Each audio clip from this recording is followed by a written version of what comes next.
Hey guys, Adam Rose, Vice President and Senior Loan Officer of Western Ohio Mortgage here in Sydney, Ohio. Today's another Mortgage Guy podcast, and we're going to talk about a little bit about the shutdown and how that's impacting specifically USDA financing and a service that we have that some of you will be hearing from us about in certain counties. So let's just dive in here. So government shutdown has been going on, we were at 2 weeks, something like that. One of the issues that we're running into, there's some services that aren't available, specifically like if you're in a flood zone, National Flood Insurance Program, shut down, can't even get a new one. But the good news is almost all loan programs, they allow you to go private flood insurance anyways, so that shouldn't be the end of the world. But nonetheless, is impacted should you not be able to find a private flood insurer. NFIP is down right now. But USDA specifically, there's some other services out there they're causing some problems, but USDA is the biggest one. So USDA is the one loan program, again, is a zero money down program, federally backed, that they are still required to review the file and issue something called a conditional commitment for your funding or the insurance through USDA. So you can't close without it, right? There's nothing you can do. So we've experienced this before. I don't remember when the last time was, 2018, 2019. It went for a long time. And hopefully we don't run into that. But they're usually about, 3 or 4 days with a file. We actually have a couple over there that got uploaded right before the shutdown occurred, and we probably would have had the commitment if it just stayed open another day. But what it's doing is, due to the shutdown, furloughs are in place, right? You got no USDA staff. A lot of offices are shut down. And people think USDA is just agricultural, but the USDA lending piece totally shut down.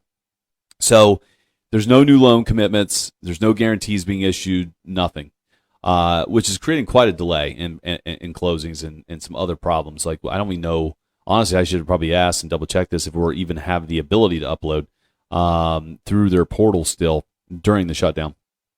But, the thing is, when they open back up, it could take 2 weeks. It could take 2.5 weeks. I don't know how far behind they'll be once they open back up. Is it going to be fully staffed? That's one issue. So if you are buying a house right now, you're looking at USDA, that's one slight problem. Why this problem is so relevant right now isn't necessarily just the waiting, right? Which we can all buckle down and wait a little bit, unfortunately, is USDA announced that on November 4th, if you recall, I talked about housing ratio a while ago, how they went from 29% to 34%, which is fantastic. They're going back to 29%, and that's effective November 4th. I don't know if they will extend that date or not. So if you have a file sitting out there and your housing ratio is 32, 33, whatever it might be, and we don't get a commitment by November 4th, we may have a whole new set of problems here. So that's something that we've reached out to a couple of people about, haven't heard back on how that's going to be treated because it's based off the commitment date. So people that qualify for certain amounts, this could cause a problem. It really could cause a problem. So if you're a lender out there, you're checking this out, just a reminder, qualifying your people off a 29% housing ratio right now. 29%, okay, not 34. And hopefully we can get the government open and get these USDA files that are over the 29% closed before November 4th. That way we can avoid the problem altogether. So just a heads up there, a couple of issues that we're running into. So let's talk about the quick service that we are opening up to some of our clients here. So what it is, and it's not going to help everybody. May not be beneficial to everybody. May not even apply to a lot of people. But what we're doing is we're taking all of our closed files that we have, and it's specific to certain counties right now, right? And it's all based around tax assessment. Okay, so we all love that, right? Of course, everybody's taxes went up exponentially over the last decade, especially since COVID occurred.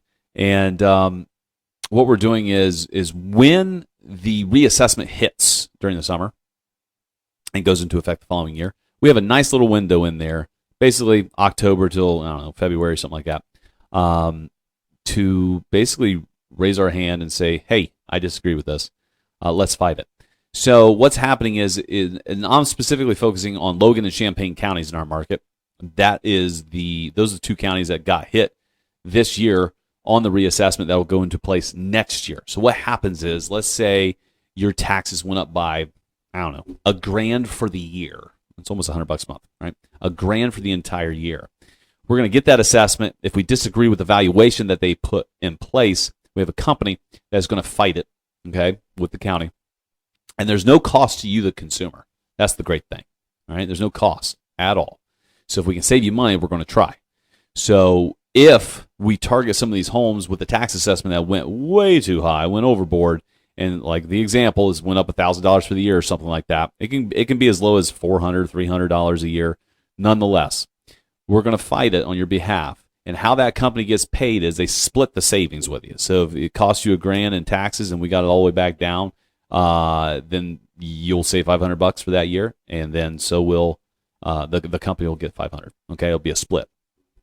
So again, we're not getting paid for it. It's a third-party service that we're going to try to provide, and we're going to plug in all the addresses.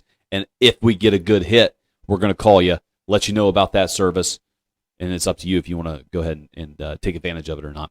But it's pretty cool. So as each county gets reassessed, because they're on a weird, I don't know, it's every 3 years basically, but it just depends on the area when it started and what kind of schedule they're on. We'll be placing, Miami County, Montgomery County, everybody, as soon as possible, of course. So I'll be uploading all the lists, and we just got to wait for the assessments to hit, and then we can target those addresses in those counties and see if it makes sense for a borrower to take advantage of it. So hopefully we get some good hits, and well, hopefully not, right? Hopefully your taxes didn't go up that much to where we have to use this service. But nonetheless, if it did, we're going to find it, and we're going to try to fight it for you and try to save you some money. And that's it. Hope you guys enjoyed that information, guys. Remember, subscribe on YouTube. Check us out on Apple Podcasts and Spotify. Catch you all next week.